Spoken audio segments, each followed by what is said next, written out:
বিশ্বে জ্বালানি তেল নিয়ে চলছে চরম অস্থিরতা। সেই ঢেউ আছড়ে পড়েছে রাজধানী সহ সারা দেশে। সকাল থেকেই জ্বালানি তেল সংগ্রহে বিভিন্ন পাম্পে গাড়ি আর মোটরসাইকেলের দীর্ঘ সারি দেখা গেছে। বেশিরভাগ পাম্প বন্ধ থাকায় সবচেয়ে বিপাকে পেশাজীবী সহ রাইড শেয়ার চালকরা। দিনের বেশিরভাগ সময় পাম্পে থাকায় কমছে কর্মঘণ্টা এবং আয়ও। দর্শক, এই মুহূর্তে রাজধানীর বিজয় সরণি এলাকায় রয়েছেন আমাদের সহকর্মী আল নোমান। তার কাছ থেকে জেনে নেব পেট্রোল পাম্পের যে বিড়ম্বনা তার বিস্তারিত। নোমান, আমাকে শুনতে পাচ্ছেন? আপনি তো বিজয় সরণিতে রয়েছেন, সেখানকার পেট্রোল পাম্পের পরিস্থিতি আমাদেরকে জানাবেন। আমি এখন আছি রাজধানীর বিজয় সরণির ট্রাস্ট ফিলিং স্টেশনে।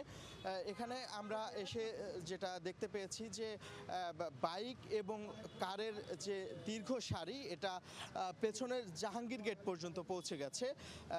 এখানে আমরা যদি একটু কথা বলার চেষ্টা করি, প্রায় 2-3 ঘন্টা ধরে অপেক্ষা করছেন। ভাই, আমি যদি একটু কথা বলার চেষ্টা করি, আপনি কতক্ষণ ধরে অপেক্ষা করছেন আসলে? লাইনে তো আছি প্রায় 3 ঘন্টার বেশি, 3 ঘন্টা বেশি যাবত। 5টার দিকে আসছি আর এখনও লাইন আর কি, দেখি কখন দেয়।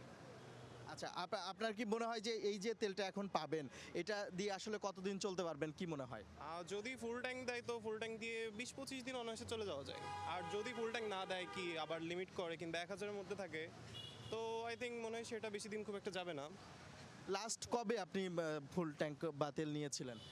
ফুল ট্যাঙ্ক তো ঈদের আগে নিয়েছিলাম, ঈদের পরে ফুল ট্যাঙ্ক করতে পারিনি। তো আজকে এটা দেখি কতটা দেয়। আর ঈদের পরে আপাতত এখনও ফুল ট্যাঙ্ক করতে পারিনি। বুঝতে পেরেছি।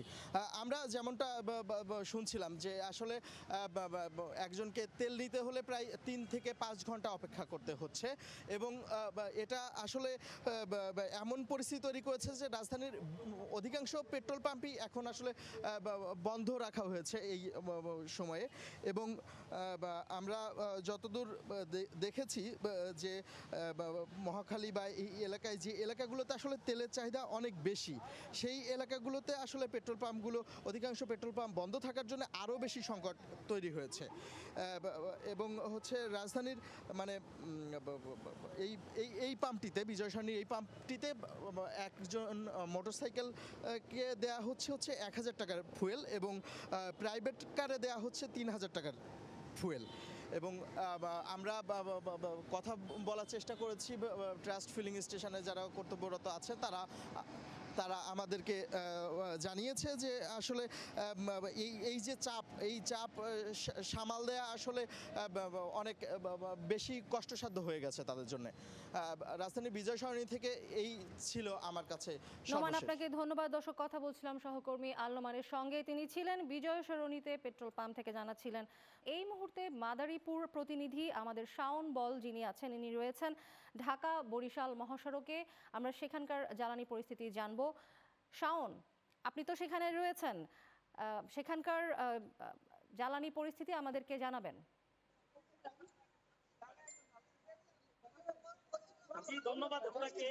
আমরা ঠিক এই মুহূর্তে রয়েছে মাদারীপুরের ঢাকা বরিশাল মহাসড়কের যে ব্যস্ততম সড়কটি রয়েছে, এই সড়কের পাশে অবস্থিত মোশাস আবুল হাশেম ফিলিং স্টেশনে। এই স্টেশনটি অবস্থিত বুরগাটাতে, মাদারীপুরের বুরগাটাতে। আমরা এখানে দেখতে পাচ্ছি যে এখানে কিন্তু কৃষকদের ব্যাপক একটি লাইন রয়েছে, যেই লাইনটির মাধ্যমে কৃষকেরা কিন্তু এখানে তেল নিচ্ছে, এবং কৃষকেরা জানিয়েছে আমাদেরকে যতটুকু যে কৃষকেরা কিন্তু তাদের সেচ প্রকল্প নিয়ে তাদের ব্যাঘাত ঘটছে। এবং এইখানে দেখতে পাচ্ছেন যে মাদারীপুরের এই ফিলিং স্টেশনটিতে রয়েছে, ফিলিং স্টেশনে তাদের ক্যাম্পেইন নিয়ে এখানে অবস্থান করছে, এবং প্রায় 1000-এর বেশি কৃষক এখানে অবস্থান করছে ডিজেল নেওয়ার জন্য। আপনাদেরকে আরো জানিয়ে রাখছি যে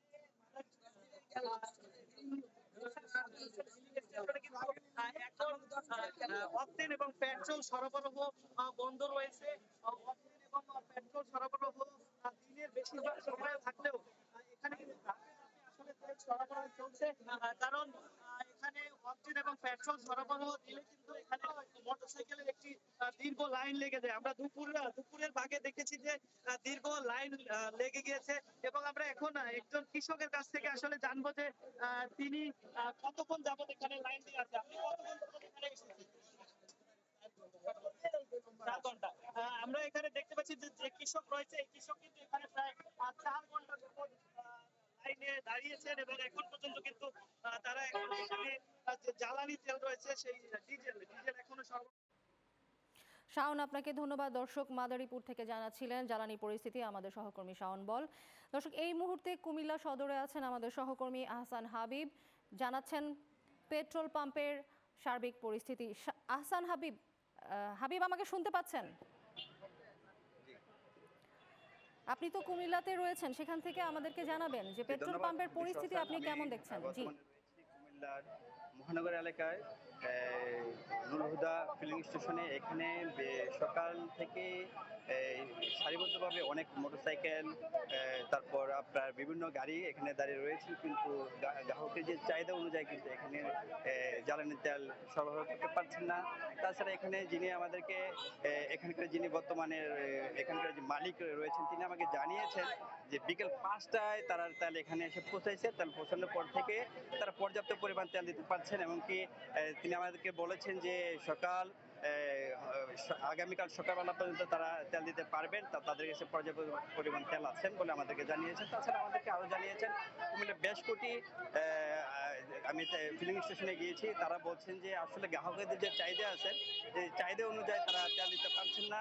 তারা বারবারই বলছেন যে আমাদের এখানে যে গ্রাহক আসতেছেন বা গাড়ি আসতেছেন, তারপর এখানে বিভিন্ন মোটরসাইকেল, শত শত মোটরসাইকেল এখানে এসে সারিবদ্ধভাবে দাঁড়িয়ে থাকে, কিন্তু তারা তেল দিতে পারছেন না। জ্বালানি তেলের সংকট বলে আমাদেরকে এখানকার যারা আছেন তারা জানিয়েছেন। আর তাছাড়া আরেকটা বিষয় আপনাকে বলে রাখি যে এখানে প্রায় 2 দিন যাবত, আজকে 2 দিন যাবত এখানে কিন্তু তেল আসতেছে না। আমাদের এখানে যিনি মালিক পক্ষ রয়েছেন তিনি বলছেন যে তাদের এখানে সকাল থেকে রাত অবধি প্রায় কয়েক হাজার মোটর যানবাহন এখানে এসে দাঁড়িয়ে থাকে, কিন্তু তারা তাদের যে চাহিদা অনুযায়ী তারা তেল দিতে পারছেন না। আমাদেরকে যে বিষয়টা বারবার যে এখানকার যিনি ট্যাগ অফিসার তিনি আমাকে জানিয়েছেন, যিনি শাহাদাত ট্যাগ অফিসার, উনি আমাকে জানিয়েছেন বিকাল 4টায় এখানে তেল আসছেন। আমি এখন কথা বলবো শাহাদাতের সাথে।